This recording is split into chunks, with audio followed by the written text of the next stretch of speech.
Teman-teman sekalian, saat ini saya lagi berada di Gereja Katedral Keuskupan Amboina, dan di belakang saya ini adalah relief yang menggambarkan tentang sejarah Gereja Keuskupan Amboina secara singkat. Saya akan ajak teman-teman sekalian, kita akan berjalan dari sini sampai ke ujung sana untuk membaca sejenak dan melihat relief-relief yang menggambarkan tentang sejarah perjalanan Gereja Katolik Keuskupan Amboina. Oke, kita akan masuk dan melihat serta membaca sejarah singkat Gereja Keuskupan Amboina. Nah, inilah sejarah Gereja Keuskupan Amboina. Ini adalah reliefnya. Kita mulai baca dari sini.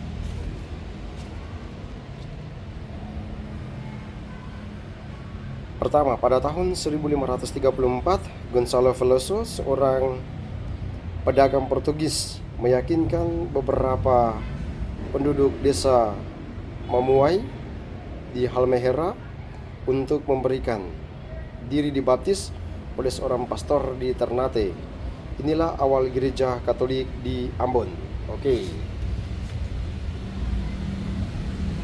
Nah, inilah suasana pembaptisan, dan ini suasana para misionaris dan para pedagang yang datang dari daerah Portugis datang ke Maluku.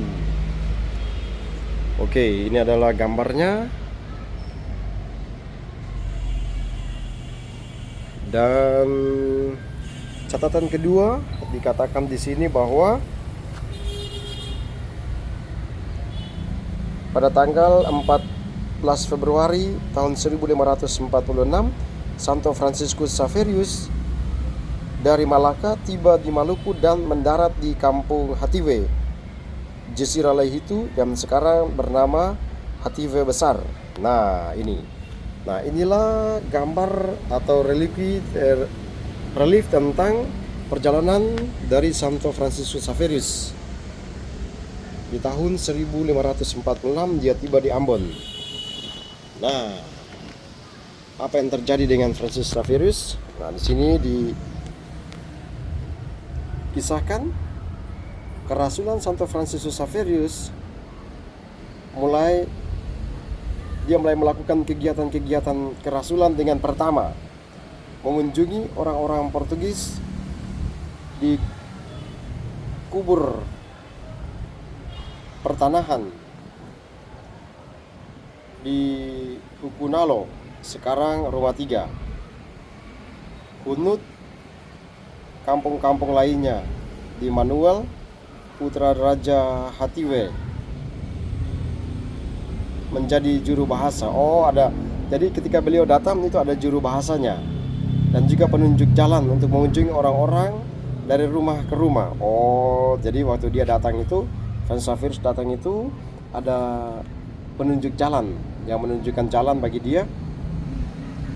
Juga ketika dia mengunjungi orang dari rumah ke rumah, dia membawa salib. Di sini dituliskan mengunjungi orang-orang dari rumah ke rumah. Pembawa salib biasanya berjalan di muka orang-orang sakit, terlantar, diperhatikannya dan mempermandikan anak-anak dan orang dewasa.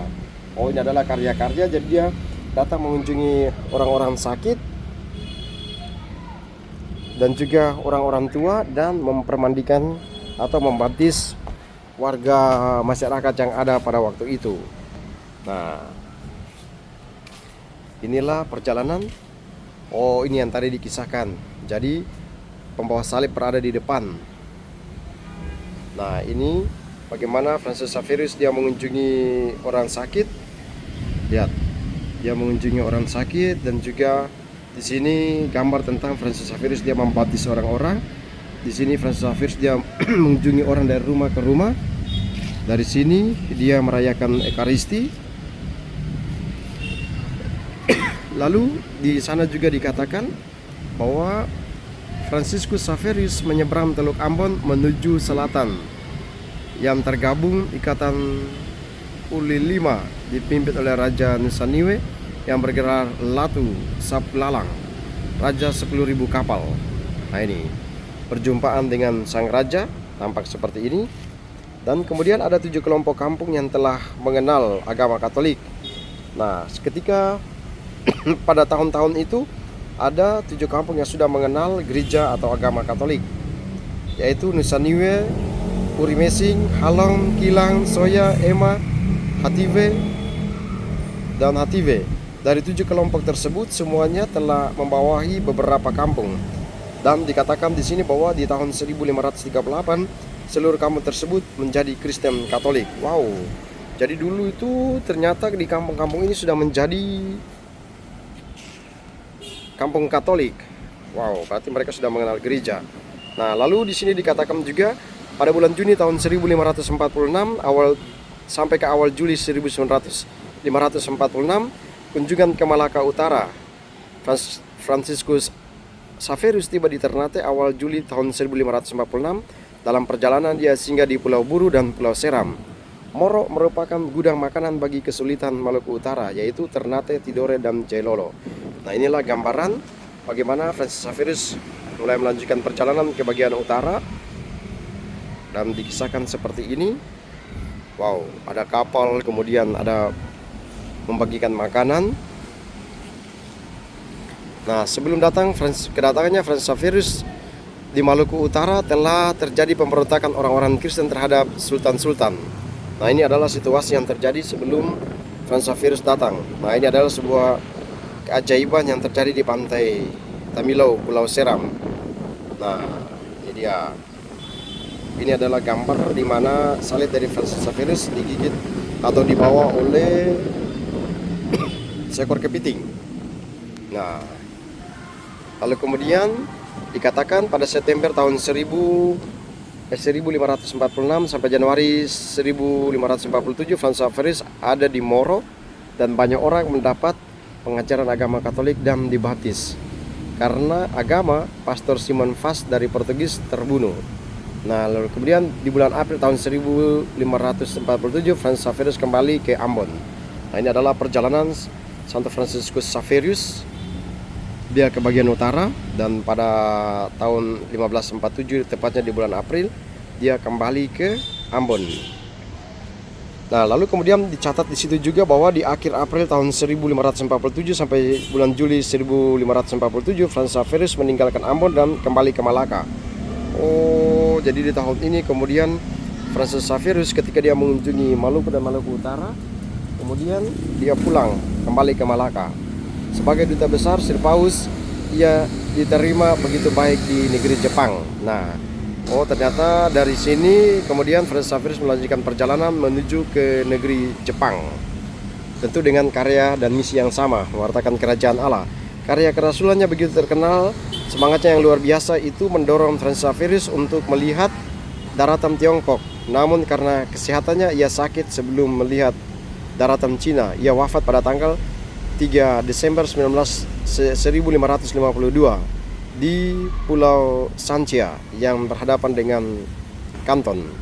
Bertahun-tahun kemudian setelah makamnya digali kembali, ternyata jasadnya masih utuh dan dipindahkan ke goa. Wow, itulah keajaiban orang-orang yang bekerja dan punya semangat yang tinggi untuk melayani dan mewartakan kerajaan Allah. Pada 1 Juli tahun 1888, Pater Johannes Kusters dan Johannes Booms tiba di Tual. Nah, ketika yang lain sudah tiada, muncullah para misionaris yang lain untuk datang dengan misi yang sama mewartakan kerajaan Allah. Nah, pada tanggal 13 Juli tahun 1889 itu terjadi permandian pertama, yakni Maria Sakbau. Itu terjadi yang merupakan awal baru misi di Maluku. Nah, jadi di Langgur itu inilah orangnya. Sejarah gereja Katolik terjadi di tempat ini dan di tanggal ini di Langgur, tepatnya 13 Juli tahun 1889. Nah, ini gambar tentang baptisan pertama Maria Sakbau di Langgur. Wow, keren sekali. Lalu kemudian sejarah terus berlanjut. Nah, dalam perjalanannya di tahun 1942, tepatnya di tanggal 30 Juli, sejarah gereja mencatat bahwa di tanggal 30 Juli tahun 1942, para misionaris teristimewa Monsinyur Ars dan biarawan-biarawati ditembak mati oleh tentara Jepang di Pantai Langgur. Dan ini adalah para misionaris mereka yang ditembak mati oleh tentara Jepang. Uskup pertama, Uskup Johannes Ars, terus kemudian Pastor Hans Cornelissen, terus kemudian Pastor Gerardus Bern, Pastor Jacobus Ackermans, terus Pastor Jacobus Ligfoot, kemudian Pastor Fras de Grits, kemudian Bruder Johannes Justin, Bruder Hardianus Peters, kemudian Bruder Cornelis Beyer, Bruder Franz Raimakers, kemudian Bruder Gulitme Roy, kemudian Bruder Gulemus Hujik, kemudian Bruder Johannes van Schaik, kemudian Bruder Theodorus Volker, kemudian Suster Ziria. Nah, ini adalah para misionaris yang demi iman datang mewartakan kabar gembira, kabar sukacita gereja di tanah Maluku, khususnya di Kei, dan kemudian mereka ditembak mati oleh tentara Jepang. Kita lanjut ke sejarah selanjutnya adalah di tahun 1910 pembukaan misi di Tanimbar. Dari Kei kemudian kita berpindah ke Kepulauan Tanimbar. Nah, ini adalah Kepulauan Tanimbar di mana misinya dilaksanakan pada tahun 1910. Pembukaan misi di Tanimbar. Tahun 1907 pembukaan misi di Kei Besar.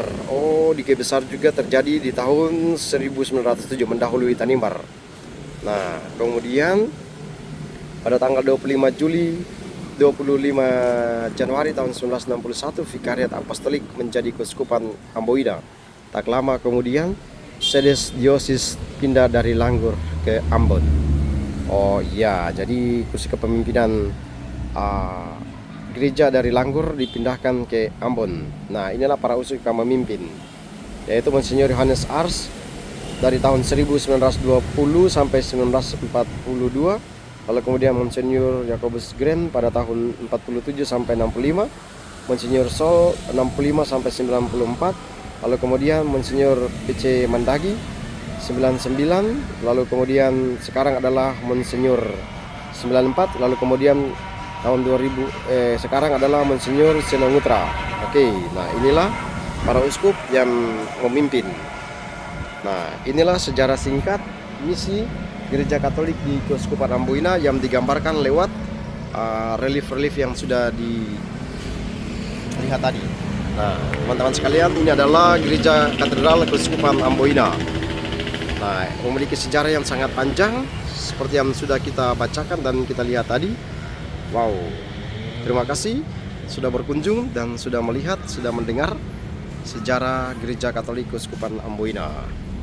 Oke, terima kasih teman-teman dari Gereja Keuskupan Amboina, tepatnya di Gereja Katedral Keuskupan Amboina.